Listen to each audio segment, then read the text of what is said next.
来是咱的高中生真巧哦，发挥创意，研发着机器人协助防疫。台南的北门高中研发着会当保持社交距离1公尺的消毒的机器人，会当来消毒环境。那南科实验高中是设计出会当自由伫咧校园耍动的机器人，伊会当来喷酒精，嘛会当帮人磅体温。同学要入去教室进前，爱先过机器人这关，手消毒完，嘛爱测量体温，看有正常无。南科实中所研发的机器人自由自在出入伫校园，看到同学喷一粒酒精。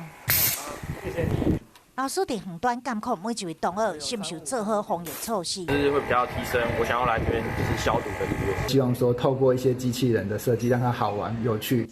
同款真厉害，也阁有北门高中研发的这台。大清扫结束，大号机器人经过，手一挖紧就会当完成消毒。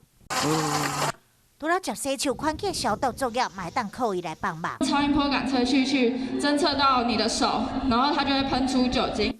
台南两间高中进前伫南科管理局的辅导下，是代表台湾 FRC 团队出国参赛优秀队伍。